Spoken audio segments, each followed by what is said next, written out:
Hey, Husker fans, welcome back to the Husker Big Red YouTube channel. I'm Chris Peterson. With me, as always, for another episode of our podcast is Danny Gillette. And we're back here on Monday. I wish it was Victory Monday, but it's not after what can only be described as an abysmal performance for the Huskers on Saturday. A big missed opportunity in a 2017 loss to Michigan State. It really stings. Also, after seeing Minnesota and Wisconsin lose, of course, Iowa, snuck out the win over Northwestern. But yeah, it was a tough one. But anyway, Danny, we'll get into it. How you doing on this Monday morning? I've been better on Mondays, and Mondays suck as it is. But I mean, this weekend was just frustrating, uh, disappointing, and quite honestly, gave the rest of the teams on our schedule the perfect blueprint on how to beat us. Yeah, well, and the other thing too that's still I know we shouldn't complain about the officials, but the two, I'm thinking about the two calls that really stick in my craw right now. I'm not even going to talk about the Malachi Coleman missed pass interference, which was terrible, That one blew but my mind. I'll be honest. what blows my mind is you've got replay. We've got all these high definition cameras, and you have the touchdown pass that clearly the ball hit the ground, Yep. and they upheld it. And then you have the Gabe Irvin touchdown in week 1 where the ball was clearly it's like those two calls. If those two calls are called correctly, Nebraska's 7-2 right now. I mean, it's just, and I know that obviously there's a lot of other things they could have done and they should have done to win those games, but it's like, if what are we even doing here? If we can't even get the call right on freaking replay, like what are we doing, Big Ten? And it's not. I mean, I am mad as a Nebraska fan, but you see this stuff constantly. I mean, the Iowa thing, that kid got so that was not a fair catch. That kid got screwed. I mean, it's just on a weekly basis, the Big Ten is dropping the ball, and I mean, you're. I mean, this conference is making oodles and oodles of money. Like, can we not get proper officiating? Can you not make it so that one of your member schools is screwed over because your replay officials can't even get the calls right? I mean, it's ridiculous. Just wait until basketball season. Wait until basketball season, and then we'll see Oh some more God. terrible officiating. I remember the Purdue game, not to get too Yep. sidetracked, but against Nebraska last. If Nebraska had gotten the benefit of the doubt on those calls, or even those calls, not even the benefit of the doubt, I mean, they could have been in a much different place at the end of the season. But one of the calls that the non-calls that sticks out to me was the face mask on Heinrich Harburg. I mean, I don't know Yep. how you missed that. His head was literally turned around. His face, the Michigan State defender, grabbed his face mask. His head was turned around. Like, how do you miss that? Like, that's just awful. That's just awful officiating, and it's not even like these are like ticky tack calls. These were blatant calls that everybody could see that Yep. they actually were able to get stills of with on the TV because they were just so blatant and yet they were missed. And for the life of me, I didn't understand it. And yes, we didn't play great, but and people will say, "Oh, the officiating didn't, decide the outcome of the game. We played poorly and yada yada yada." But if you give Malachi Coleman the pass interference, the benefit of the pass interference penalty, Heinrich Mhm. Harburg doesn't have to throw, far down the field and try to make a play and throw the interception, and we'd be in business, and we could probably run the football, and be in the red zone. Had we gotten the penalty, that should have been called on Coleman. Yeah, and that was, I mean, he literally got tackled, and he was Yeah, going right for the ball, and the refs. I mean, even if they didn't even try to make the claim that it was uncatchable because no, it's clear. I mean, when you're 6'5" and you can run 4.3, just about anything is catchable. And yeah, it's just that was unbelievable that they did not call that with some of the other things they called. And yeah, the Harburg, that reminded me of Eric Crouch in Kansas State in yep, 1998 when his head bout got ripped off and the refs. It's just, I mean, yeah, I understand it. Everybody can have, it sounds like sour grapes and whatever, but I mean, especially when you're on, I understand missing calls in real time, like that happens. But when you have the benefit of replay, when you literally have a freeze frame, high definition, and you still can't get the damn call, like, what is the point? So yeah, I'm really frustrated about that. Another thing I defended Heinrich Harburg. He was on here last week saying I don't know if they need a transfer portal they quarterback. Well, do. he must have been listening to me and proved my point because about 5 minutes into that game, I was like, "Well, I was wrong," and I'll admit that. And he just did not. I mean, the first touched it or the first interception, like that pass was like 20 yards off. I mean, you look at he should have hit the pylon and he hit the center of the end zone. Like that, I don't know how he did that. I literally don't know how you throw a ball that bad. Or the interception where I believe it was Jalen Lloyd was streaking on the left side, and That's Harburg what I'm threw it in. talking about. Oh, Yep. okay. Because I was thinking of the play where, and I guess this is an interception now that I think about it, but where he completely missed Jaden Doss, like, in the back of the end zone, where if he just threw it in the corner, like, Doss was wide open. Like, that Yep. would have been a very easy pass for a a competent, good throwing quarterback, but I mean that Jalen Lloyd throw is, oh man, like he didn't even like kind of miss it. He completely just, you know, saw in the middle of the field and I don't know whether he didn't see Lloyd, but Lloyd was wide open. I don't know how he missed that. And I mean, I'll let you, offer your thoughts before I go into my next point, but I have a theory on that. I just thought it was a I just thought it was a horrible throw. I mean, I Yeah, think yeah. I mean, the wind maybe caught it, but it's like, I don't know, man. I mean, I'm not saying I can throw to the pylon. I can, but I mean, I would at least think that as short as I could throw it, I mean, I wouldn't be like 10 to 15 yards to the right of where I'm trying to throw like that's where he was. I mean, it's just like I don't know how your guys at the pylon and your throw ends up near the middle of the field. Like what was that? I just don't that was maybe the worst throw I've ever seen from a Nebraska football quarterback, maybe ever. I mean, honestly, like that sounds harsh, but I just don't know if I've ever seen a throw that bad on what should have been an easy touchdown. I've honestly seen a couple of Adrian Martinez throws that could probably I be mean, considered that probably, yeah, bad, but but, um, see, my thing is, Harburg, his vision is extremely limited, and he excels in the middle of the field. mhm, And, one of the things that I noticed is that he does really well in the middle of the field to tight ends. Thomas Fidone has had a, solid season because Harburg has been able to find Fidone. And it seems like Harburg does better with passes in the middle of the field. And, if you try to throw, to the left or to the right, Harburg's a little bit iffy. It seems like he gets tunnel vision centered in, that part of the field. And, you know, it it's not been terribly noticeable over the past couple games because he's been able to, again, hit Fidone, extend drives with his legs and things like that. But I thought Saturday really kind of emphasized that Harburg's vision is perhaps one of his biggest weaknesses. And I get people will say, "Oh, well, it's been like that. It's been that way all year." But I honestly think that he didn't see Lloyd at all. And you know, it's one thing to lead your receiver, and he wasn't trying to do that either. He just didn't. I don't even think he tried to make a play. He tried to hope a receiver was there, but you know, if it's not in the middle of the field for Harburg, then it's anybody's guess as to where the ball is going to go.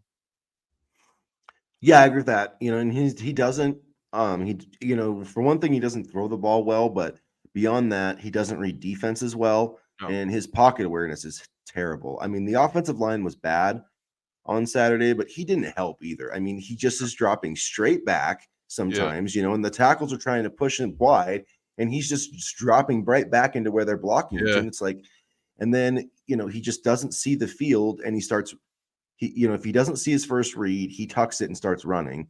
And then, it's just, so yeah, I mean, I think he, I think he could have a role on the team next year, obviously, as like a power, sort of like how, Florida used Tim Tebow when he was a freshman, short yardage situations. Cause I mean, he can throw the ball. So it's not like, it's not like you put him in there as a wildcat and I mean, you could still do some play action, some belly play action. You could have him throw a few times a game to keep defenses honest. And he's a great running quarterback. So, I mean, I would keep him there just for that. But this team definitely needs to find a transfer portal quarterback because it's just, we're going back and we talked about this on Saturday, but if they had hit on a quarterback in the portal, not Jeff Sims, who's clearly been a bust, and I mean that's just the truth of the matter. If they had found a good quarterback in the portal, I mean, look, think about how good this team could be, even with all the injuries. If you just had a competent, like, I mean, you know, I don't want to say a Casey Thompson type, but yeah, Casey Thompson type. And this team's probably 7-2 right now. I mean, that's just because the Minnesota game they should have won, and this game it was a little they played poorly, but a decent quarterback wins this game for Nebraska flat Yep. out because that pass defense is horrible, and basically what we are right now, what Nebraska is right now on offense, we're Iowa with a running quarterback. That's what Nebraska is, and that's not good enough. And people will say, "Oh, you guys wanted Harburg, and oh, you wanted him to be the starter or just Sims." Yeah, because Sims blows too. Let's not get it Yeah, twisted here. Both quarterbacks are bad. All right, both yeah. quarterbacks are bad. We wanted Harburg. Well, I wanted Harburg. I'm not going to speak for you, but because of his explosiveness, and so all the people are like, "Oh, you want Harburg? Now look what he's doing." Sims sucks too. This isn't a Sims is better, Harburg is better. They both suck. Chubba Purdy, I believe At he's this point, hurt, right? I'm like, let's like, yeah. I tweeted that on Saturday. I just put Chubb question mark because I'm like, what? And then of course I do that, and then Heinrich runs for a touchdown like 2 seconds after that. So I'm like, all right, I just got to tweet. I just got to start like sub Railing. trolling Heinrich from the first, like, oh, Heinrich Harburg sucks. So if you guys see like overly negative tweets, that's just me like sub trolling and trying to get anyway. They are It's both bad. This is not yeah. a season fix where Rule is starting, favoring one guy over the other. They are both bad. This isn't a this season problem. This is a problem that needs to be fixed for next season because quite honestly, it can't be fixed right now. We're stuck with what we have, and for these last 3 games, we unfortunately have to get used to it. Yeah, it is unfortunate. It's not like you said. You know, there's no superstar coming off the bench. Chubba Purdy, even if he does come in and play, is not gonna light the world on fire. And frankly, the defense didn't play well on Saturday. I mean, they played fine. I mean, they gave up 20 points, but the two trick plays really killed Nebraska, where they were able to get those two explosive plays. And I mean, we were sitting here talking about it like, how's Michigan State going to score? And that's how they did it. I mean, they did put together some drives, but the couple trick plays that they were able to pull out, and how that led to points, that was really the difference. And I just thought that you know I thought that Nebraska got out coached on Saturday, and the defense just didn't seem to play with the same edge. And I don't know if they overlooked Michigan State, or it's like I said, you have to be able to handle success, and they didn't do a very good job of that this week, and so they're going to have to get back at it, because Maryland is a tough team. I know they just got blown out by Penn State, but I mean I mean, that's Nebraska Penn hasn't State. beaten. Like, yeah. Yeah, and Nebraska hasn't beaten a team with a winning record yet. So I mean, if we're going to get that sixth win, it's going to take us beating a better team than we have beaten all season. So this Saturday is really a must-win game, in my opinion. And one of the trick plays came from the arm of Alante Brown, which I thought was That's very annoying. interesting. It was annoying. Brown was a guy that I thought honestly could, maybe help this year, truthfully. And when you look at it now, Oh. I mean, I know there's not a lot of room when you take a look at all the young players, but I feel like Brown could have made, big contributions to this team. And yet he made a beautiful throw with Omar Brown right in his face. It's not like the defense, on the pass was bad. Omar Brown was right there. And yet Brown threw, Alante Brown threw a beautiful ball. He threw a beautiful ball, and he made a big play. So it was just kind of a kick in the ass to see Alante, make that throw. And man, what could have been? I always had high hopes for him, and it's just a referendum on the fact that Nebraska was never able to develop players under Scott Frost. Yeah, that was a bummer to see that happen. But I mean, good for him that he was able Yeah. to make something out of his career. Let's go to liked and loathed. I don't know how many things we What do I like liked, about but that? I don't know. what I did loathe, I'll start with that. We already talked about it, but the officiating. Big Ten officials are just terrible. You mentioned it; they're going to be bad in basketball too, and the conference it has a real problem. They need to get it fixed. Heinrich Haarberg, I mean, I he really looked off, center in this game. Not that he has been lighting up the world with his passing, but he just did not have it. And I think it's very clear that we need to get a transfer portal quarterback and hit on a transfer portal quarterback because we can't afford another transfer portal misstep. One thing I loathed was Billy Kemp fair catching the ball inside the 10-yard line at the 5, 6 yard line. I didn't understand that. If he's not healthy enough to return the punt, then don't put him out there. And some of those I thought, I mean, I get you don't want to get it down at the 1 or 2 yard line, but it seemed like a couple times he could have let it bounce or try to return it. And that I thought really, the punting game, their net punts averaged like 14 more yards than Nebraska. So Yeah, every good point. time they punted the ball, yeah, they got 14 yards. And Brian Buschini had one of the worst games of his career. I mean, just when Nebraska needed to flip field position, and that really killed Nebraska, the special teams and the punting. And but I thought it was weird that Billy Camp was just like determined to. It's like let it bounce then and see if it'll bounce into the end zone. I mean, what's the difference between the 3 or 4 and the 6? I mean, I thought that was a mistake. And then they put Ethan Nation back there at the end. And I'm like, just put Ethan. I mean, have trust in your guys. If Billy Kemp can play and return it, that's fine. But I just don't think you can have a punt returner who back there who can't return punts. Puccini's leg is probably tired from punting so much this season, so I can't really get mad at him for that. But no, because they said on the broadcast that Kemp was out there specifically for catching the football because he couldn't move because he was hurt. Yeah, I So didn't like that. I mean, yeah, I kind of wondered. I know why they put him out there, but I wondered how effective it was. Just let it bounce, or because it put Nebraska in some really difficult spots offensively. Trying to basically start out of your own end zone in some cases. But one thing that I'm gonna say, one thing that I liked was the continued play of Emmett Johnson. I thought Johnson played decently well. Um, he didn't have his best game, but quite frankly, nobody did. But he's making a very strong case to be RB1 for next fall, and I think it's a very serious conversation. He's RB1 right now, but we talked about it a lot. Should Nebraska go and get another running back? I think with Johnson's emergence, they're still going to need to recruit a running back, but I think it's a little bit less urgent, and that's good to see. Yeah, I'm gonna tie into that. I liked Emmett Johnson. What I loathed was that they didn't give him the ball enough. He got 12 carries. He clearly was the most, in my opinion, he was the most dynamic player on the offense. I mean, and it seemed like the best play that we had was kind of the zone read with him and Harburg and kind of the inside give, and then they just didn't it just Yeah, was weird. They came out and Johnson ran it really well, and then Anthony Grant would get a hold. I mean, and I'm not saying Anthony Grant didn't deserve carries, and he played well, but it just seemed like a game where I would have liked to seen Emmett Johnson get closer to 20 carries than the 10 or 12 that he got. I think that he's showing that he can be that guy. So let's see if he can. Let's see what he can do with 15 or 20 carries, and that seemed like a game that he should have got that. yeah, and I feel like Marcus Satterfield still wants to push the ball down the field with the passing game at times too much, and Saturday was definitely one of the times where I thought Satterfield and Harburg, both were trying to force things. One thing that I liked was the continued play of Thomas Fedoni. We're continuing to see, progression from him each week, and we're continuing to see him make an impact. And I'm looking up his stats as we speak because I didn't catch them during the game on Saturday. But he caught 3 catches for 43 yards, 14.3 yards per reception.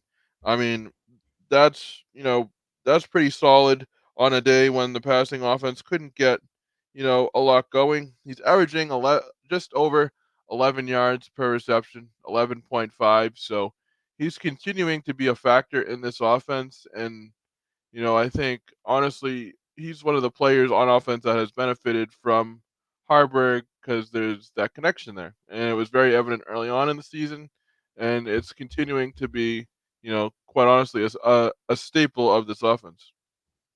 Yeah, he's had a nice season. And again, he's a guy I think about like, man, what if we had like a true passing quarterback that, he probably would be catching 5, 6 passes a game. You know what I mean? So Mm. there are some night. I mean, if you think about Fedoni and the freshman receivers that they've got, Emmett Johnson, I think that Grant or Gabe Urban would be back next year. I'm not 100% sure, but so I don't think quote me on that. I think Gabe. I think Grantham is last season. Oh yeah, I believe you're right. But I mean, at any rate, I think there's some nice pieces, and then you got And Carter Ramir. Nelson coming in. Yeah, Ramir. You've got the other two freshman receiver, Hall and McMorris. So I do think that in terms of trying to find a quarterback, there's some things that you can sell about this program. A good running game, some tight ends, some dynamic receivers, a really good defense. So long story short, they got to get a quarterback because right now that's just this team can win next year. I mean, obviously it's going to be tough with the Big Ten's just going to one 18-team division next year, so there's no Big Ten West or whatever. But this team has a shot to win 8 or 9 games if they can get a legitimate quarterback. And so I like the fight of Harburg. I love his effort. I love that he battles. As bad as it was, he fought, got us into the end zone. So I mean, I do love that about him, but he's not a good enough passer to start in the Big Ten. I think that's pretty apparent at this point. And again, there's nobody on the roster to, provide a spark at the quarterback position. And it's not just a Harburg thing. It's not just a Sims thing. It's a collective quarterback room thing. I don't think he would be able to, provide that spark that we need. It's just, we have no quarterbacks that are game changers on the roster right now. And that's just the fact of life. And, that's the way it is. And it's going to be interesting to see how these final 3 games play out because we are so close, and yet after Saturday, we kind of seem so far away. Yeah, the sixth win is going to be it's not going to be easy no matter who we can hopefully get it against. But in terms of a team looking for their first win, let's talk about some Husker hoops really quick here, as we've got the Lindenwood Lions coming into the bank tonight, Pinnacle Bank Arena. It's been 10 years now since they opened the vault. It's which has been great, and it's been a great home court advantage. Tonight's Yeah, going to be interesting. Nebraska's got a lot of guys that have been hurt. Keisei Tominaga's got the ankle injury. I don't think he's going to play tonight. I'm guessing it looks like Sam Hoiberg might take his spot in the starting lineup. I know Jamarcus Lawrence is probably going to start. Bryce Williams, probably CJ Wilcher, and then Rank Mass, I believe, is going to play. But there's some other guys that are dealing with some injuries. As far as Lindenwood, they're one of the bottom ranked teams in the Ken Palm rankings. Nebraska's 56th. I think they're like 351. They shoot a lot of threes. They won, I think they were like 12 and 22 last year. They graduated 4 of their top 5 players, but a lot of transfers in. So definitely a team that's going to be shooting a lot of threes, which I mean that's kind of what Nebraska kind of likes to do that too, I guess. But it should be an interesting matchup. What's kind of a bummer, obviously, is that it's on Big Ten BTN Plus, so you're going to have to subscribe to the BTN Plus if you want to watch the game. Although you can always listen on Huskers.com. That's probably what I will do. One name to note for Lindenwood, Keon Cole, was a preseason second team Ohio Valley Conference. He averaged 12 points per game last year. He's the one returning guy that really started and was effective in his back.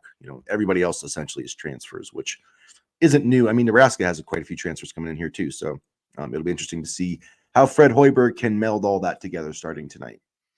yeah, and these are why you have these games to see how much you can, kind of meld your roster together, as you said, get everybody in sync, get everybody ready to go. And quite honestly, this is one of Fred Hoiberg's better rosters, and so I'm going to be really interested to see, what the style of this team is and what each of these players bring to the table. I think this is, you know, I think last year at times we thought of, Casey as our only scorer and he was the go-to guy and he's still going to be that, but there's definitely complementary players around him that, that that type of scoring and that type of, complementary play we didn't have at times last year, and I think that's going to change this year. So I'm curious to see how all the pieces kind of fit together and how they complement each other.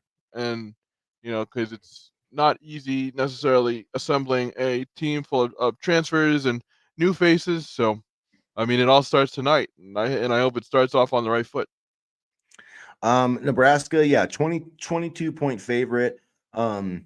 yeah, it's going to be interesting. One thing I just am looking at this first month schedule, and basically, so you got Lindenwood, Florida A&M on Thursday, Ryder next Monday, Stony Brook next Wednesday, then at Oregon State, home against Duquesne, and then home against Cal State Fullerton. So basically, you're looking. So yeah, that's 7 games for the month of November.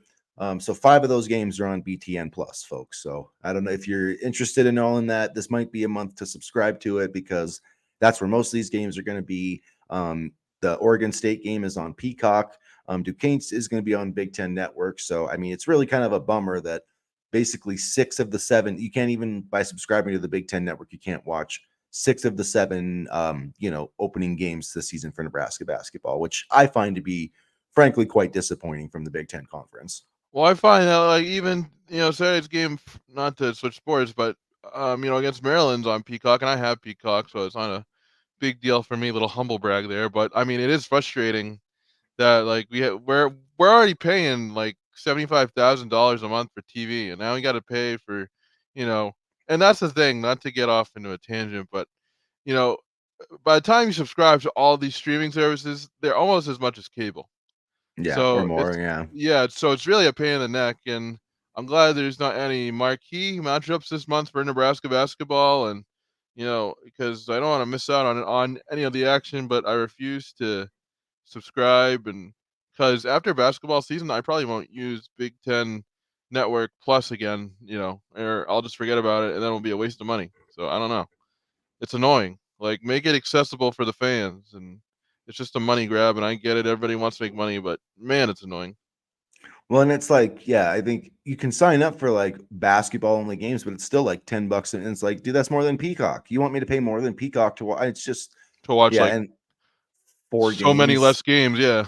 Yeah, and it's like, I mean, yeah, it's just not it's stupid. I'll listen to the guys on the Husker.com network. I'll probably see how much it costs, honestly. But it does get crazy because it's like you're asked, I mean, like okay, people are already subscribing to Peacock, just stream these games on Peak. Like it just drives me crazy that they're doing this extra, so we have to sign up for 2 extra streaming services for the Big Ten. I mean, come on, man. Like that's just getting to be too much. But And baseball um had this problem too, didn't they? Was it yeah. was it baseball or volleyball? Or was it or Yeah, I think it was baseball and women's yeah, probably basketball, I think, too. yeah, women's basketball. Yeah, a lot of their games are on BTN Plus, a lot of them. So, which is kind of annoying too. But Yeah, so is that's what it is, my I guess. that's my old man yells at cloud rant for the day. You'll probably get more of those as I get more agitated with these streaming services. But yeah, so at least I'm not missing any of my key matchups. I'm glad I'll be able to see at least one because I refuse to subscribe to BTN Plus. And yeah, so if any people at the Big Ten Network listen to this, take all your games off BTN Plus because I want to watch them, Yeah. and so You're many others screw do too. Yeah, Yeah, you're screwing the little guy, so please stop it. But I am going to say Nebraska's going to win tonight. I'm going to say that they'll cover the spread, win by about 25 points. So yeah. that's my prediction. As far as that, I'll about wrap us up for today. Make sure that you guys hit the subscribe button. That really helps us out. We're trying to get up to 1,000 subscribers. Obviously, want to get above that. But so if you're watching this, please hit the subscribe button. Comment what you think about this last game or BTN Plus or Nebraska basketball, whatever, and make sure that you share this with your fellow Nebraska fans. And as always, guys, go Big Red. Go Big Red.